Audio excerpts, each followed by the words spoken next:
जय हिंद दोस्तों, नमस्कार दोस्तों। मैंने पढ़ाया था एपी में क्वेश्चन नंबर 3 तक। तो आज के वीडियो में क्वेश्चन नंबर 4 और 5 को देखेंगे, है ना। तो चलिए स्टार्ट करते हैं क्लास को। तो क्वेश्चन नंबर जो है आपका 4, ये आप भारतीय भवन से बना रहे हैं और क्लास 10 का क्वेश्चन है, क्योंकि एपी आपको क्लास 10 में ही सबसे पहले पढ़ने को मिलता है, तो उसी में आपको मिलेगा। इसके अलावा आपको कहीं नहीं देखने वाला है। तो यहाँ पर जो क्वेश्चन नंबर 4 का पहला है, आपको nवां पद दिया गया है और आपको पूछ रहा है कि बताइए इसका 8वां पद क्या होगा।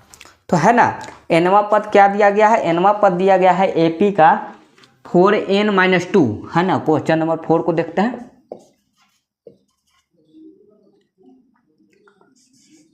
एपी का nवां पद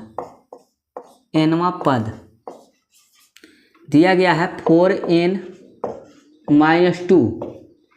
तो क्या निकालना है? तो 8वां पद निकाले, यही ना है, 8वां पद निकाले। अब यहाँ पर क्या करना है कि देखिए 8वां पद कह रहा है, यानी कि 8वां नंबर पे कौन सा संख्या होने वाला है ये हमें नहीं मालूम है। लेकिन nवां पद का मतलब होता है कि लास्ट पद दे दिया गया है, अंतिम पद दिया गया है। n का मतलब मैंने बताया था, nवां पद किसको कहते हैं? tn को कहते हैं। tn मतलब होता है अंतिम पद। तो अंतिम पद दिया गया है इतना, तो 8वां पद नहीं निकलेगा, बिल्कुल निकलेगा। तो पहला पद निकालने के लिए क्या करेंगे? n के जगह 1 भरेंगे तो पहला पद निकलेगा, 2 भरेंगे तो दूसरा पद निकलेगा। उसी तरह से अगर 8 भर देते हैं तो 8वां पद निकल जाएगा। तो चलिए यहाँ पर भरते हैं। tn जो दिया गया है आपका, tn दिया गया है कितना? 4n-2 है। अगर यहाँ पर 8वां पद निकालना है तो t8 लिखेंगे और n के जगह पे 8 भरेंगे तो हो जाएगा 8 चौके 32, 32 में से 2 घटेगा तो 30। यही आपका nवां पद आ गया। उसी तरह से 4 का क्वेश्चन नंबर दूसरा है ना। 4 का क्वेश्चन नंबर दूसरा, ये पहला था, तो इसमें 8वां पद दिया गया है ना। क्वेश्चन नंबर 2 का जो दिया गया है वो आपका 8वां पद है। 8वां पद 2r+3 यहाँ दिया गया है। एपी का 8वां पद 2r+3 है। तो आपको निकालना क्या है? 7वां पद, है ना। 7वां पद निकालें। 7वां पद माने 7th, डायरेक्ट लिख देते हैं, 7th पद निकालें। यही ना है, कितना आसान है। तो यहाँ पर देखिए n था तो nवां पद था। nवां पद यहाँ पर लिखा हुआ तो n था, तो 8वां पद लिखा हुआ तो यहाँ पर r होना चाहिए। तो यहाँ पर कहने का मतलब है कि tr दिया हुआ है 2r+3, इस तरह से दिया हुआ है ना। गिवन ये है। तो यहाँ पर 7वां पद कह रहा है तो r के जगह 7 भरेंगे, क्योंकि पहला पद निकालने के लिए 1 भरते हैं तो 1 तो पहला पद निकल जाता है। उसी तरह से यहाँ पर 7वां पद निकालना है तो t7 भरेंगे और यहाँ पर 2 × 7 + 3 तो 7 दूनी का 14, 14 3 17, है ना। 14 3 17 हो जाएगा। तो इस तरह से आपका क्वेश्चन नंबर 4 दोनों सॉल्यूशन हो गया है। देखिए यहाँ तक अभी आपको फार्मूला का यूज नहीं करना है, बिल्कुल फार्मूला का यूज नहीं करना है। यहाँ पर डायरेक्ट आपको बनाना है। बस देखिए यहाँ पर क्या था कि r था तो r के जगह पे 7वां लिखना है, 7वां निकालना है तो 7 भरेंगे, सिंपल करना है। और यहाँ पर n था तो n के जगह 8वां पद निकालना था तो 8 निकालेंगे, है ना। तो डायरेक्ट इस तरह से बनेगा। अभी फार्मूला का यूज नहीं हुआ है कहीं भी नहीं। लेकिन इसके बाद जो क्वेश्चन नंबर 5 है, यहाँ से आपका फार्मूला यूज होना स्टार्ट हो रहा है। तो चलिए क्वेश्चन नंबर 5 को भी देखते हैं। 5 में टोटल 3 प्रश्न दिए गए हैं। तो क्वेश्चन नंबर 4 को मिटा देते हैं और क्वेश्चन नंबर 5 की ओर देखते हैं। यहाँ तक तो समझ में आया होगा, है ना। तो चलिए क्वेश्चन नंबर 5 को देखते हैं, है ना। यहाँ से फार्मूला आपका स्टार्ट होने वाला है। क्वेश्चन नंबर 5 का पहला कितना दिया गया है देखिए बता देते हैं। तो दिया गया है एपी में, क्या दिया गया है? एपी में जो है, एपी में दिया गया है आपका -40, -15, -10, -35, इस तरह से दिया गया है डॉट डॉट डॉट। तो 10वां पद निकालें, यही ना है। अब यहाँ पर देखिए, वहाँ पर तो एनवा पद था, लास्ट टर्म दिया गया था, तो लास्ट टर्म दिया गया था तो आसानी से निकाल लिए। एन के जगह पे तुरंत भर दिए और आपका जो कह रहा था वो वही भरे हैं। 8वां कहा तो 8 भर दिए, 7वां कहा तो 7 भर दिए। लेकिन यहाँ पर समझना है कि एपी में इस तरह से दिया गया है, यानी कि डिफरेंस दोनों का सेम होगा, है ना। डिफरेंस सभी का सेम है यहाँ से यहाँ तक। तो कह रहा है, क्या कह रहा है कि 10वां पद निकाले, मैंने यहाँ पर सारा कुछ जो मान दिया गया है उसको लिख लेते हैं। तो सबसे पहले यहाँ पर मैंने फार्मूला बताया था, क्या बताया था, Tn बराबर होता है a plus n minus 1 into D. अब यहाँ पर फाइंड करेंगे कि a कितना दिया गया है। a का मतलब होता है पहला पद, तो पहला पद तो आपको -40 दिख रहा है। और n का मतलब यहाँ कह रहा है कि नहीं हमको 10वां पद चाहिए, है ना। तो n का तो मान निकाल दिए 10, d का मान और चाहिए, है ना। d का मान हमको नहीं मालूम है, तो d का मान निकालने के लिए बताया है दूसरा में से पहला को घटाएंगे।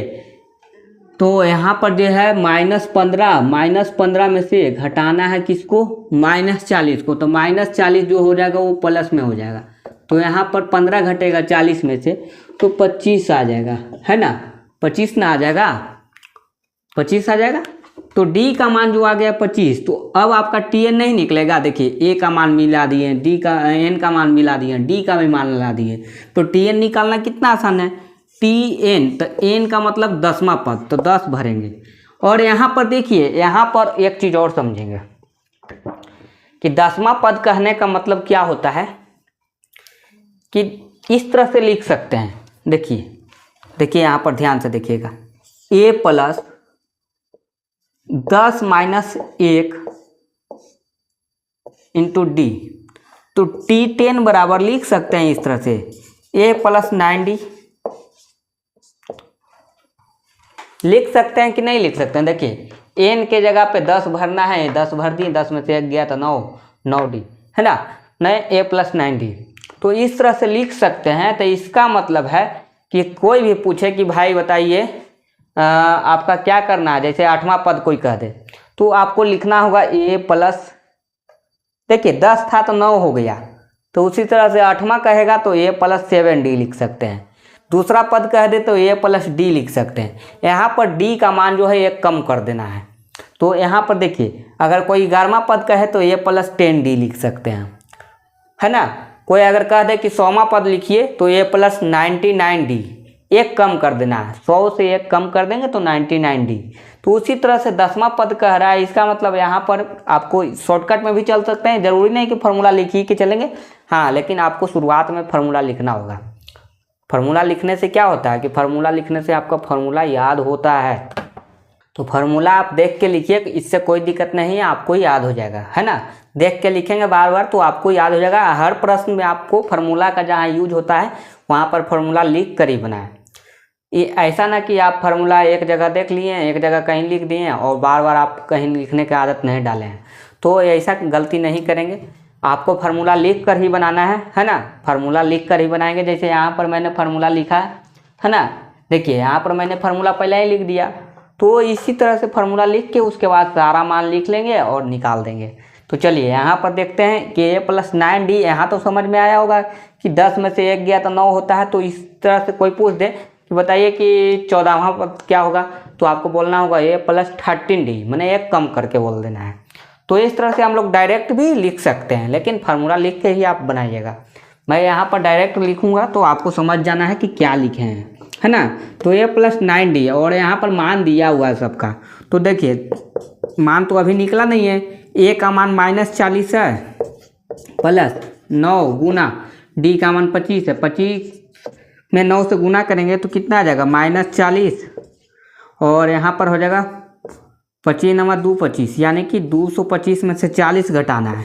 तो यहाँ पर T10 का मान आ जाएगा। तो 5 में से 0 गया तो 5, और 22 में से 4 गया तो आपका हो जाएगा 18, माइनस में 185, नहीं माइनस में नहीं ना, क्योंकि 25 जो है 225 वो बड़ा है, तो 185 आएगा। तो यानी कि 10वां पद जो होगा 185 होगा। इस तरह से आपको निकाल देना है। देखिए कितना आसान क्वेश्चन था, है ना। क्वेश्चन नंबर आपका जो था ये आपका 5 का पहला था। चलिए दूसरा में आपको दिया गया है समांतर श्रेणी का बारहवां पद निकालें जब ए और डी का मान दिया गया है। चलिए यहाँ पर डायरेक्ट ए डी का मान दे दिया गया तो और क्या दिक्कत है, कुछ नहीं दिक्कत है। चलिए इसको मिटा देते हैं। n बराबर 12 है ना, 12वां पद निकालना है। और आपका जो है दिया गया है क्या, a बराबर दिया गया है माइनस में 20 और d बराबर दिया गया है 4 है ना, 4 दिया गया है 4। तो 12वां पद निकालना है, यही तो कह रहा है, कितना आसान है। तो यहाँ पर देखिए a का मान मालूम है, d का मान मालूम है, n का मान मालूम है, तो tn का मान नहीं निकलेगा। tn बराबर होता है a plus n minus 1 into D है ना। तो यहाँ पर देखिए tn, तो tn n के जगह 12 भरना है और इसको हम लोग डायरेक्ट लिख सकते हैं। अभी मैंने बताया था डायरेक्ट कितना लिख सकते हैं, 11d। तो यहाँ पर डायरेक्ट लिखेंगे तो a का मान -20 प्लस, अब 11d ये मत पूछ देना, 11d का मतलब होता है कि यहाँ पर n का मान 12 भरे हैं तो 12 में से 1 घटा तो कितना आ जाएगा, 11 आ जाएगा। या आप 12 लिख भी सकते हैं, फार्मूला लिखे हैं। चलिए यहाँ पर एक लाइन हम शॉर्टकट कर दिए, तो एक लाइन शॉर्टकट कर दिए हैं। चलिए 11 में से आपको डी में गुना करना है, 44 हो जाएगा है ना।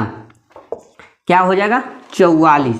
तो -20 प्लस 44 यानी कि जो आएगा कितना आ जाएगा, 4 और 2 आ जाएगा, 24 आ जाएगा है ना, 24 आ जाएगा।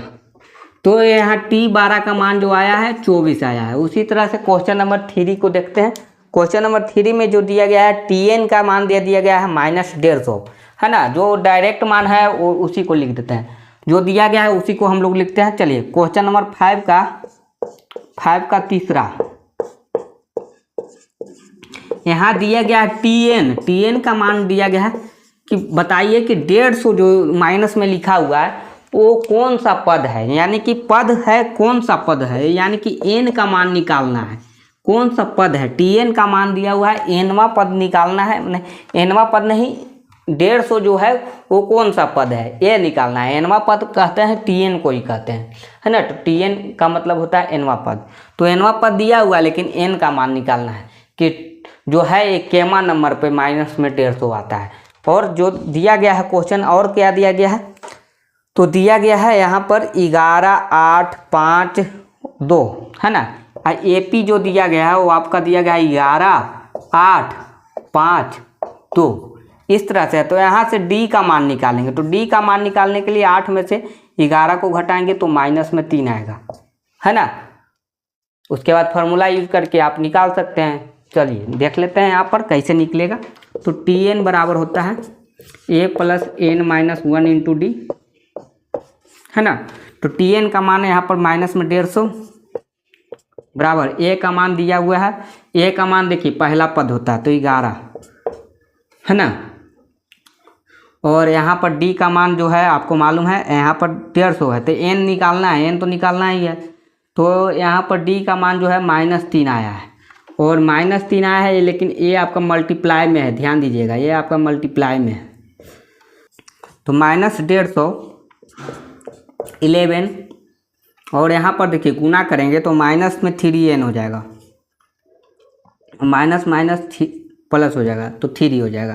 11 3 14 हो जाएगा, 14 और इधर आके घट जाएगा -150 -14 बराबर -3n। तो -3n तो माइनस से माइनस पहले ही कट जाएगा। देखिए कैसे कटेगा, क्योंकि यहाँ पर जोड़ेंगे, पहले जोड़ देते हैं उसके बाद काटेंगे। तो 4 6 1 है ना, 164 माइनस में आया -3n। तो देखिए यहाँ पर माइनस से माइनस कट गया तो n का जो मान आया वो कितना आएगा है ना। देखिए यहाँ पर ध्यान से देखिएगा,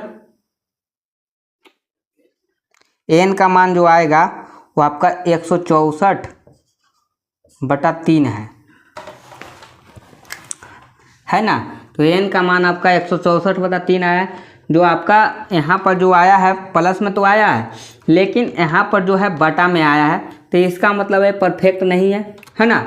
परफेक्ट n का मान नहीं आया, n का मान सीधा साधा आना चाहिए था, जो भी आता 64 65 जो भी आना था आ जाता, लेकिन इस तरह से आया है।